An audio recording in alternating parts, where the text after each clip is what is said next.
আজকে মুই বাজারে গেছি। বাজারে যে হঠাৎ করে তার সাথে আমার দেখা হলো। তো দেখা হয়েছে, যদি তার না আনে সে রাগ করবো না? কি আপনারা মনে করছেন মানুষের সাথে দেখা হয়েছে? না, আমার পছন্দের বাল্যা মাছের সাথে দেখা হয়েছে, পছন্দ হয়েছে, খুব করে ভালো লাগছে, নিয়ে আসলাম। তো এই কারণে ওর যত রাগও না করে, আর আমার আনাও হইলো, খাওয়াও হইলো, সব কিছু মিলাইয়া যা হয় আর কি।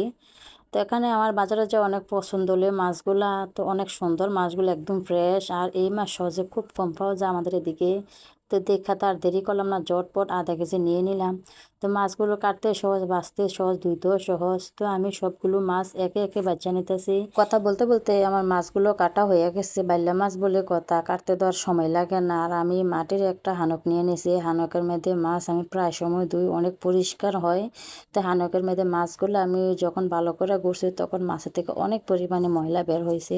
তা আমি 4-5টা ধোয়া দিয়ে নিয়েছি। এখন একটু লেবু আর একটু নুন দিয়ে দেওয়ার পরে ভালো করে আমি অনেকক্ষণ মাখবো। মাখলে কিন্তু মাছের থেকে যত ময়লা থাকে সব কিছু বের হয়ে যাবে। কথায় তো আছে, মাংস ধোয়াই তিতা, মাছ ধোয়াই মিঠা।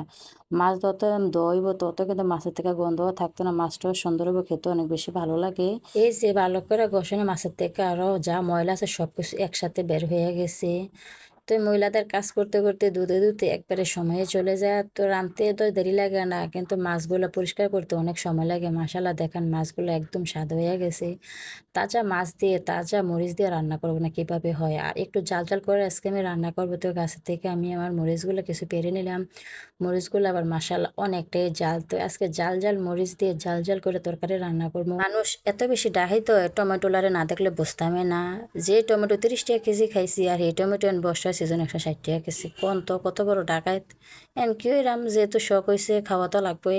তো এই কারণে 160 টাকা কেজি টমেটো নিয়ে আসলাম। টমেটোটা আবার অনেক তাজা। তা আমি একে একে সব কিছু কাটটা বাস করে নিছি। এখন হচ্ছে আমার রান্নাবাড়ির পালা। তাড়াতাড়ি করে আমি আগুন জ্বালিয়ে নিলাম। একটা পাইপ্যানের মধ্যে পরিমাণ মতো তেল দিয়ে দিছি, আর পরিমাণ মতন কাঁচামরিচ আর পেঁয়াজ দিয়ে দিছি। অ্যান্ড কিছুক্ষণ একটু ভাজা নিলাম। পেঁয়াজগুলো একটু ভাজা নিলে কাঁচা গন্ধটা দূর হয়ে যায়, আর যত কষা নেবে তত কিন্তু খেতে অনেক বেশি ভালো লাগবে। তো আমার মোটামুটি পেঁয়াজটা ভাজা হয়ে গেছে। এখন পরিমাণ মতো রসুন বাটা দিয়ে দিছি। রসুনটারে ভালো করে মিশিয়ে নিছি। এখন একটু আদা বাটা দিয়ে দেব, কারণ রসুন আর আদা একসাথে দিলে ভালো করে কষানো হয় না। এ কারণে আমি আগের থেকে একটু রসুনটা একটু জাল করে নিয়েছি। এরপরে এসে পরিমাণ মতো আদা বাটা দিয়ে দিলাম। দিয়ে ভালো করে কষে একটু পানি দিয়ে দিয়েছি, যেহেতু এখানে সব ধরনের মশলা দেম। 1 চামচ নুন আর 2 চামচ একটু হলুদের গুঁড়া, 1 চামচ মরিচের গুঁড়া দিয়ে দিয়েছি, যেহেতু জাল জাল করে রান্না করবো। এখন ভালো করে একটু নাইরা মিশিয়ে নেম। এখন আর কোনো মশলা দিতাম না, কিছুক্ষণ একটু নাইরা চেড়ে কষিয়ে নেম।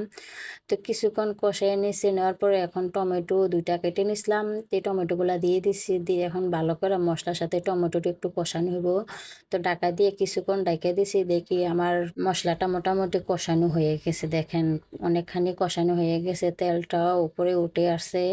এখন আমি পরিমাণ মতো একটু মশলা দিয়ে দিম, কারণ একটু মশলা দিলে তরকারিটা কিন্তু খেতে অন্যরকম স্বাদ লাগে। আর এটা হচ্ছে মাছের মশলা, তো এই কারণে আমি মশলাটা দিয়ে দিচ্ছি। এখন আরেকটু ভালো করে কষিয়ে নিছি। আর আমার পরিমাণ মতো আমি বাইলা মাছগুলো নিয়ে নিছি, কারণ আমি তো সবগুলো বাইলা মাছ একসাথে রান্না করবো না, অল্প করে রান্না করলাম যেন প্রতিদিন এটা প্রতিদিন খাওয়া যায়। মাছগুলো ভালো করে মিশিয়ে নিছি, মিশানো হয়ে গেছে। এখন ঢাকা দিয়ে একটু ডাইখা দিলাম আর একটু কষানোর জন্য, কারণ এই মাছগুলো তো আর বেশি কষানো যাবে না, বেশি কষালে মাছগুলো ভেঙে যাবো।